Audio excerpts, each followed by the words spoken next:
A Malaysian company making disposable rubber gloves was among those whose goods were barred from entering the U.S. this week. The ban came amid suspicion that the products were manufactured by forced labor. In a rare crackdown, the U.S. Customs and Border Protection Agency barred goods from companies in 5 countries. Malaysia is the world's leading producer of rubber gloves. Our correspondent Ryan Meltzer reports from Kuala Lumpur. Malaysia churns out some 190 billion rubber gloves a year, earning the country close to $5 billion. The vast majority of workers are foreign migrant laborers, as they are in most Malaysian factories today.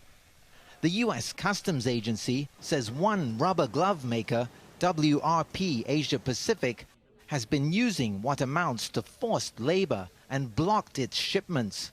Malaysia's own Labour Department investigated the company, which was found to have been withholding workers' salaries, making unfair pay cuts and other illegal practices. WRP was charged, convicted and fined in May. Labour activists are not surprised by the US findings of forced labour.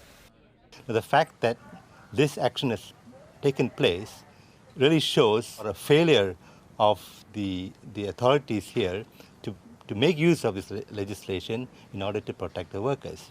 Therefore, it is with embarrassment and regret that we still have to welcome this move, because it finally sends a message, a strong message to our employers that they cannot go on mistreating our workers or putting them in situations of forced labor and modern-day slavery. Malaysia's Rubber Gloves Manufacturers Association, of which WRP is a member, says it has created initiatives to improve the welfare of workers in the industry and is engaging with the US Department of Labor. Malaysia's Human Resources Minister says he will meet urgently with the industry. The minister has been very positive on issues to do with labor, not just for foreign workers, but also even for domestic. I mean, he's been talking about higher minimum wages for local workers, and also he's been quite clear on these issues as well with the industry that, the ministry, the agency is investigating 10 over companies because they are not treating foreign workers according to the Employment Act. And, he's sort of called warning to the industry. Malaysia's government says it will continue to actively monitor all industries to stamp out any elements of forced labor.